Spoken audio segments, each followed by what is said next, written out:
All of us parents know that milestones like walking for our kids are important. And when our kiddos seem like they're struggling or maybe just behind a bit, perhaps pediatric rehabilitation might be the answer.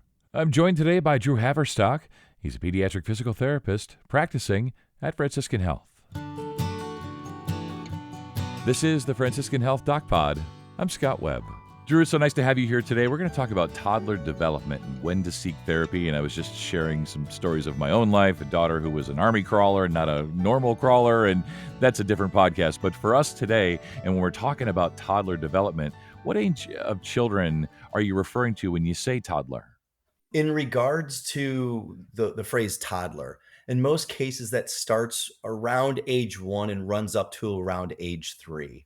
These are the kids, and during this time, there's just an absolute ton of rapid growth and development.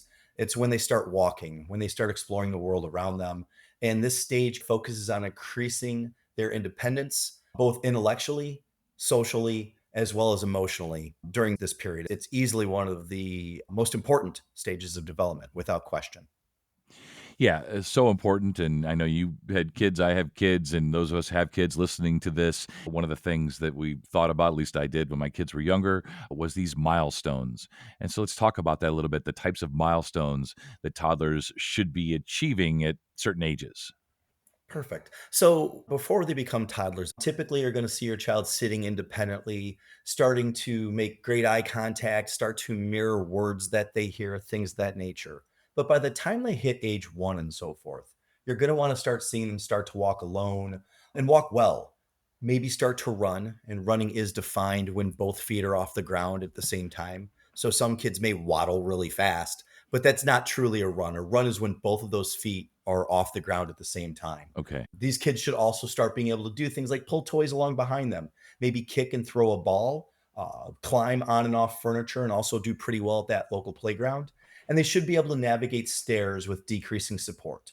Jumping is also starting to emerge around this age. So, from a gross motor standpoint, you really start to see a lot of those things stick out. A few other things that start to come around is the imitation of other kiddos' behaviors, Sure. developing kind of an awareness of themselves, and understanding the difference between mine and hers or his. They should recognize themselves in a mirror and start to be able to discover hidden objects. So the game that you play when they're an itty bitty Hmm. and you're like, where'd the ball go? And you hold it behind their back.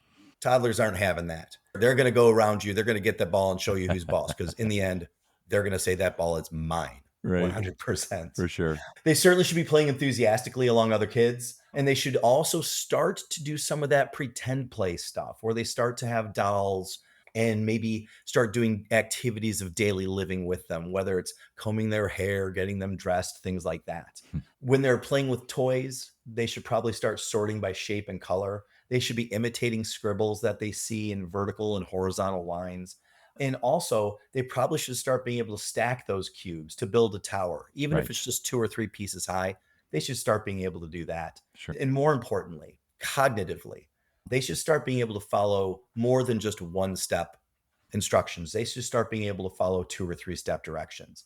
And on the other side, when it comes to verbal expression, not just the cognitive reception of what's being asked of them, when it comes to verbal expression, they should be able to use 4 and 5 word sentences now pretty consistently, even if it's more milk, please, or something along those lines. They should start being able to do that. And Right. ultimately, they should be feeding themselves around this age. They still may need to have things cut for them, Hmm. meat put into smaller pieces, and so forth. But ultimately, it should be a lot on them. At this age, the way I like to look at it is they are the world's greatest scientists. They are banging things to see if they're hard or soft. They're putting them in their mouth to see if they're hot or they're cold or if they have a distinct taste to them. Yeah. They are scientists to the nth degree, and it's really fun to watch from afar. It is so fun. This just listening to you talk, just bringing a big smile to my face, just remembering back when my kids were little. And as you say, the great little scientists that they were. Wondering when we talk to pediatricians, what types of questions should we be asking them regarding development? Are there signs? Yeah, I know you went through some of the stuff, the milestones, but are there signs or delays that would indicate that a child really might benefit from PT? Yeah, there's a bunch. And the thing that I always want to start this part of the conversation with is that every parent has what I call spider sense, right? Everyone Yeah. knows Peter Parker from the comic books, and he Yeah. has that spider sense where he knows something's really not right and danger's Something's coming. wrong, yeah. Exactly. Parents have that. And I always tell them when they do feel that tingle in the back of their neck, they should be following up with the physician immediately. They should push, not wait, because early intervention is the key. Just like with adults, after your grandparents or maybe your aunt or uncle has a stroke, they always talk about the first 6 months after a stroke is the most important period of time because that's when they're going to have the greatest period of acquisition Hmm. for children, this toddler stage, up through age 5, depending on the articles and journals you're reading, maybe up to age 7, but that 0 to 5 is when you have the biggest period of acquisition in a developing child's life. And that is why when you go see the physician, they're like, let's just wait and find out. That's not always the best answer. And I know a lot of physicians, meanwhile, because they don't want to press an alarm where there need be none. But when in doubt, there's a way to go about it and have your child evaluated. And there's nothing that warms my heart more than when a parent has that spider sense tingling and they come to our clinic and we're able to do an evaluation on their gross motor skills or maybe their fine motor skills with their occupational therapy needs, or Yeah. maybe speech, either receptive or expressive, and we go through the process and we're able to come back to them at the end of that evaluation and say, I've got some good news and some good news. Which do you want first? And they laugh for a moment because they're like, wait, where's the bad news part? Right. And it's great to let them know that there is none. Yes, your child's not perfect. And yes, there's some syllabusy issues or what have you. But in the end, your kid's developing like a typical child. And while I understand and saw some of the things you're concerned about, overall, they should be good. Right. And because you've had people who are specialists who spend their entire lives only focusing on these specific aspects, getting your kid in for that evaluation early is the best possible thing you can do. Now, circling back, when you're talking about what questions, you should always be talking to your doctor about what are the developmental milestones for my child at this age? Should they be running? Should they be throwing? Should they Sure. be catching? Yeah. You want to know, okay, if they should be doing this, are there any things I can do specifically to help keep them on track? One of the other things that people should also want to know is if my kid doesn't reach the milestone, the one you're saying, maybe not worry right now. What are some things I can do immediately to help move the needle for my child going forward? If the physician is a little stumped or not really sure, by all means, ask the question about getting that therapeutic evaluation, whether it's physical, occupational, or speech therapy, and allow the professionals to do their job. Because again, there's nothing better than seeing that parent that's a bundle of nerves Hmm.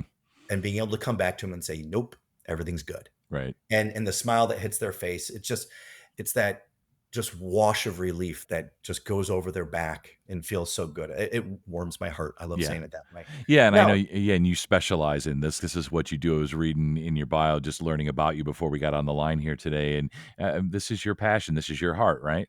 mhm, it really is, and to be very clear, I do look at this a bit differently. Scott, I am what I call a triple agent, not just a double agent. Hmm. So, I am a therapist that works in the system. I am a business person who does the contract work with Franciscan to handle their pediatric outpatient needs. Sure. But the reason I look at myself a bit differently is I'm also a parent with a kid in the system.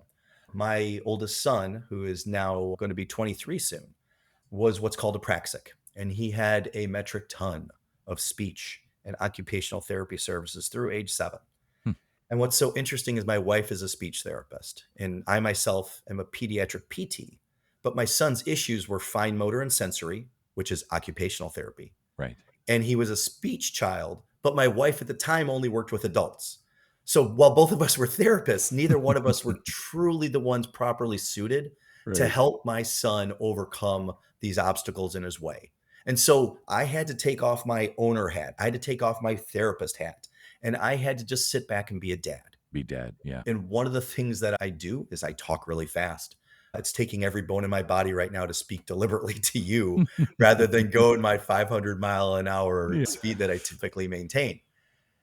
But what I learned through this process when I just sat back and listened and was a dad, when that speech therapist that was a pediatric specialist came to our house and explained my rapid talking was actually a detriment to my son Hmm. because he was trying to keep up with me, Right. and it was actually causing him to stutter.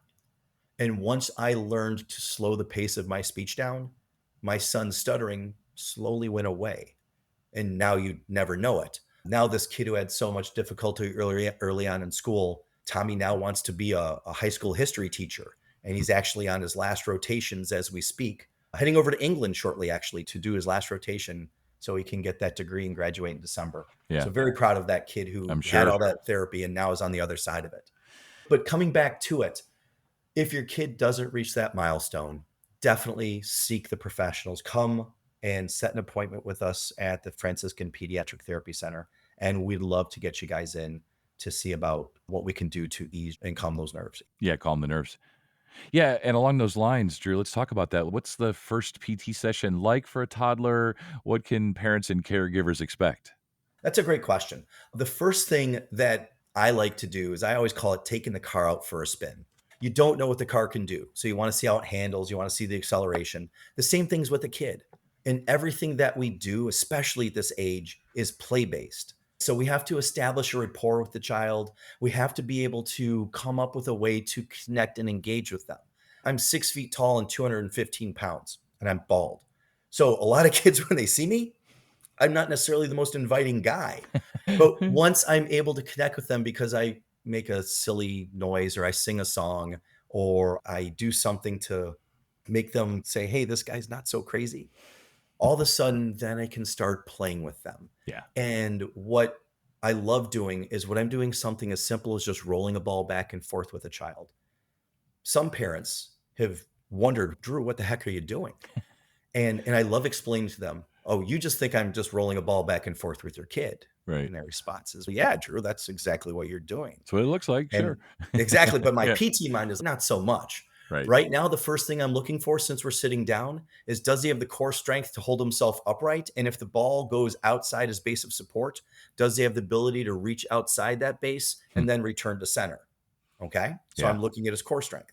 Second, is he letting that ball just hit him in the body before he goes to get it? Or is he tracking it with his eyes and anticipating its arrival and corralling the ball as it comes to him?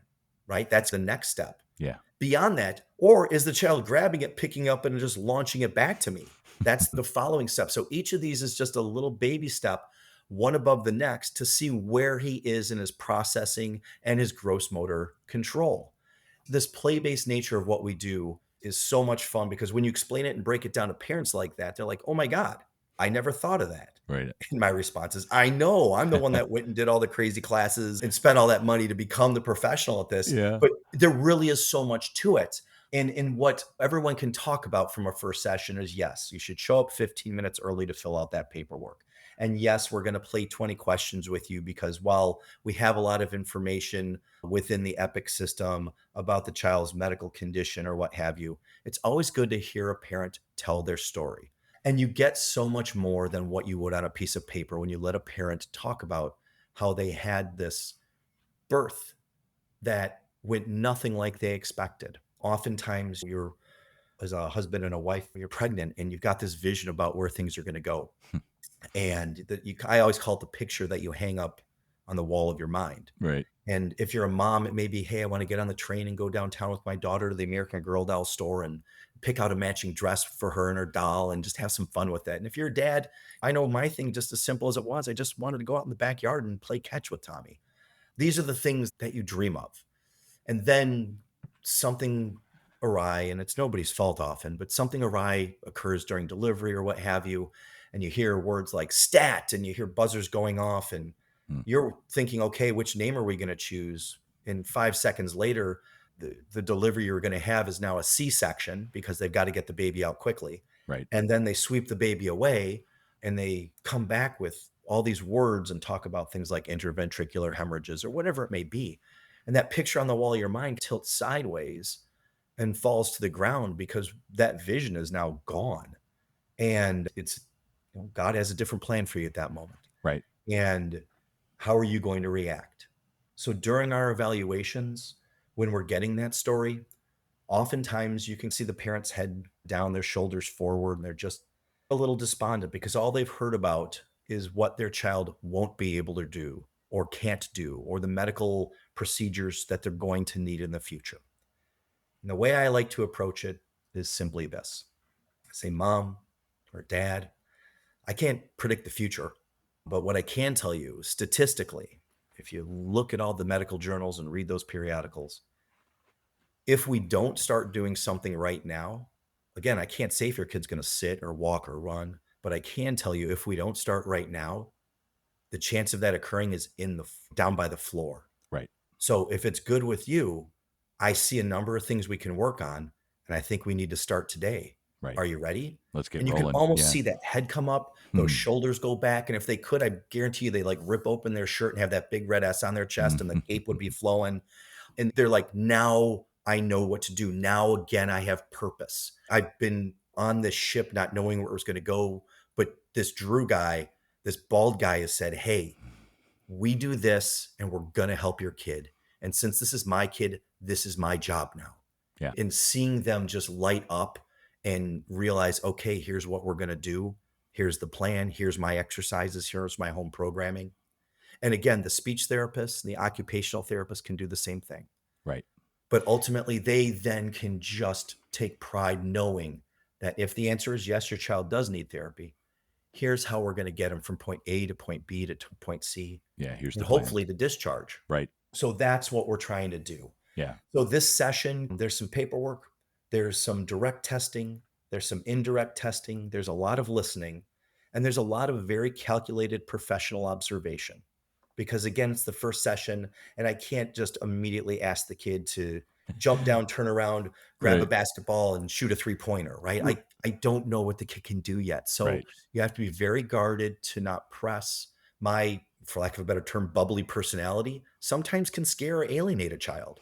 So I've had to learn to keep myself in check, just like the speed of my voice, Yeah. and slowly let it come out once the child warms to me. And truthfully, the parents as well, Right. because oftentimes they'll see a therapist and have an idea about what this is going to go like, and then need to be able to do the same that I was describing: listen, Right. learn, and then apply it to their child. Right. So it truly is a collaborative process, and it starts with that first session. Definitely.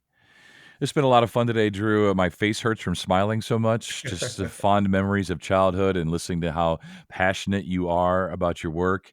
Just more of a pragmatic sort of business sort of question. Do folks need a pediatrician referral to make a PT appointment for a child? I know we did for our daughter, but she's 16 and maybe that's different. Just want to check with you. Yeah, there have been some changes in law, but ultimately, best practice and what we practice at the Franciscan Pediatric Therapy Center is we do need to get a referral from a pediatrician for all of our patients. Okay. So while your PPO may say, for example, you don't need a referral, Right. Go we anywhere you actually want. Just do whatever you want. Yeah. Exactly. In the end, the hospital probably wants to be paid for what we're doing. So they Mhm. do accept pretty much every major medical plan, as well as most of the Medicaid vehicles in the state, which gives us the biggest welcome mat you could possibly have at the front door, which is Yeah. why I love working with them. They've been fabulous partners in that regard. And the thing where I knew we had a good partner when we started this years ago was one of the things that we always stress is the idea that our job is to unlock life's potential. That goes for the kids, but it also goes for the parents, right? Again, they have new purpose when they see it. It goes Yeah. for my therapist because this is their chance to leave a mark in this world that goes beyond them. They're helping a child have a better life through every step they take. The clinic coordinators that are scheduling these kids are helping these kids get the services that they need. So coming back, yes, you need this referral Yeah.